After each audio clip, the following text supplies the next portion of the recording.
are doing here? How you figure your creativity expressions? I help you reversing with our sing therapy classes. And most importantly, I am excited to see you having fun putting those pieces together to have amazing swing and crafts projects. Hi, I am the lead fashion tutor of Those Fashions Academy, where we help you to give your creativity expressions with our simple, detailed, and timely fashion illustrations, pattern making, and sewing classes. We encourage you to learn at your own pace with Those Fashions Academy. Today, we are diving into a tutorial that you're going to be having an amazing time. Are you ready for this tutorial? If you're going to be reaching out to us for any classes, use the contact details on this video to reach out to us, and we're going to schedule classes for you. All right, are you ready for today's tutorial? Let's get started. Yeah, so we are creating a star line, a gown with a star line effect. As you can see there, I'm shading the part of the gown with green color. So this particular project, I'm going to be working with the color combination approach of the complementary color. Just like we have different approach of colors of color combination. So I'm working with the complementary color on the color wheel, exactly as I have that, and I'm going to be working with the red and the green. I used the color wheel of the red, yellow, blue. Okay, so I have my red to be my primary color, and then my secondary is the green. So as you can see now, I'm going over to create my horizontal lines. Those are the measurements that goes across your body.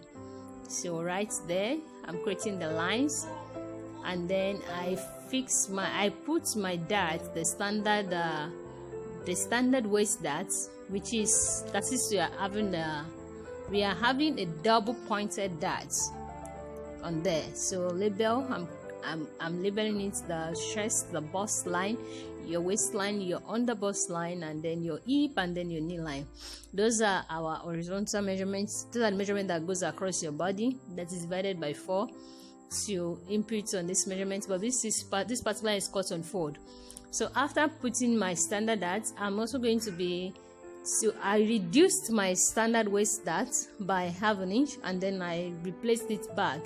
I did a dart reduction, and then I put it on my shoulder because I don't want unnecessary gaping. I want everything to fit in, and then I'm returning back that 1/2 inch back on my shoulder tip there, just the way you're seeing it there. So I'm returning back, and then I'm trying to blend it into my armhole back.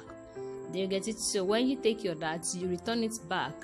So that is why I return the 1/2 inch back, and then I put it over there. So the next thing I'm going to be doing there is I'm doing here now is I'm creating my side seam. So your side seam, that is the difference between your front shoulder to your waist, and then your back shoulder to your waist. So here I'm using 1 inch. I used 1 inch as my side seam. That is the difference between my front shoulder to my waist, and then my back shoulder to the waist of the measurements I'm actually using here. And then I just use my marker to outline this out so that you can see it very well. It's bold enough for you to see the effect. So I'm using my tracing wheel to trace this out so that it will be on the other side of the pattern. It's going to be on fold, and then this we have to have the complete set of the front in order to create our style line.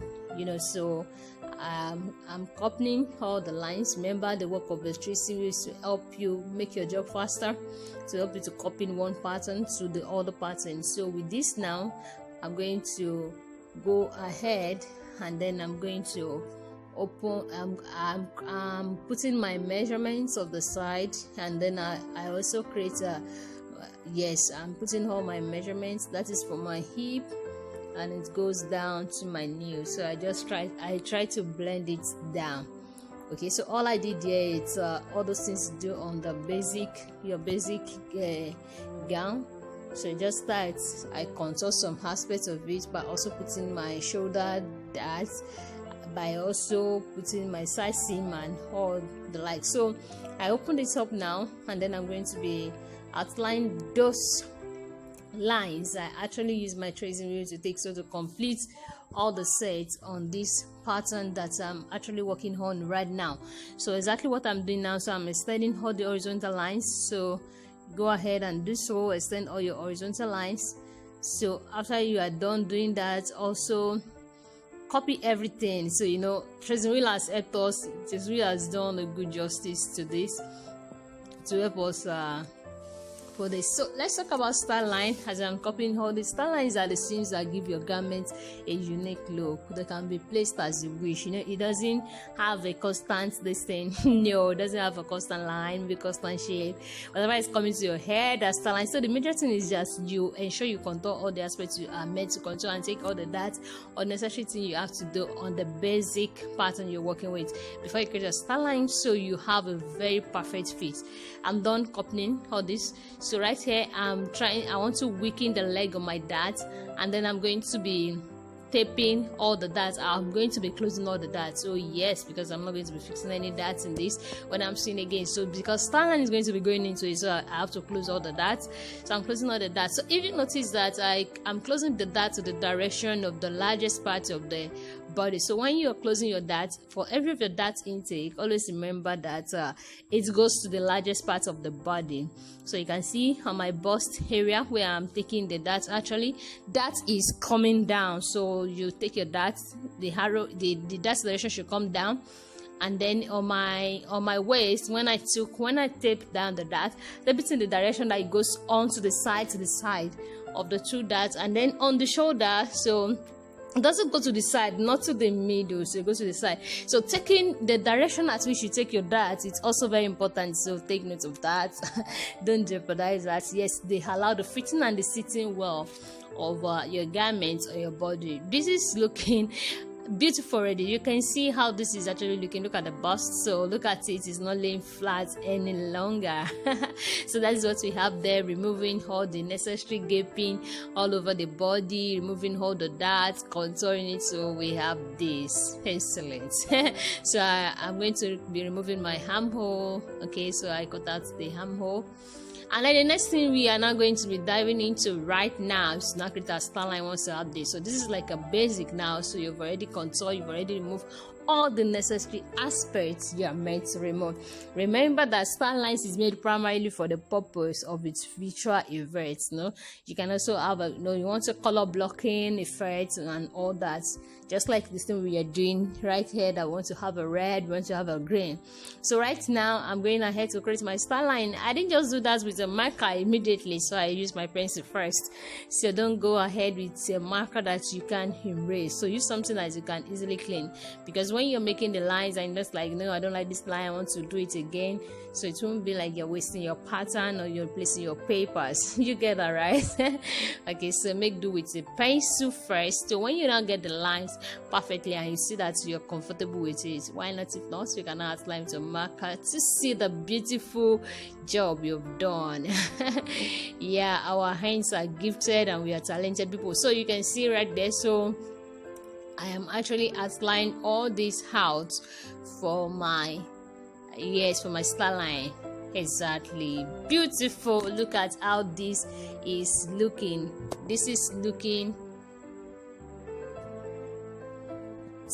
so beautiful. I also love it. Yes, so right now what we have left is to now cut this out. So we have this, so I'm going to label all the parts. So it's good to label, have a numbering, so you just know that. So you can see I'm using a red fabric, I'm using a green fabric, so I label it red, green. That is my number one, that is the first one, that is the second one, this is the third one, number 3. So I have to label the stylus, because in case you have pieces like you have like 10 pieces of style lines. Yeah, the style lines that are so much that in pieces, so it's best you would say this is first one, so number 2 is going to meet number 1, number 3 is going to meet number 2. You get it? So just like a direction and a guide, so you don't miss it when you start stitching and you don't forget anything. So right now I'm cutting the last part, and then remember that when you cut, I'm going to cut on your fabric, you're going to be putting sewing allowance. Don't forget that. Yes, don't want to skip that thing, and have a sewing allowance of about half an inch. Now I'm going to move the neckline. So this is having more like a V neckline. I use an hourglass body shape to actually make this drapes, and then on a hourglass body shape, a V neckline sits well. This is like more like a deep V, but not too deep. And this is, oh my god, you can see this now. When you make this on your fabric, you're gonna love it. And this is so looking beautiful. So we're ready to make some practical with this tutorial. I will love to see them. Yes, I love to see them. So when you make when you make a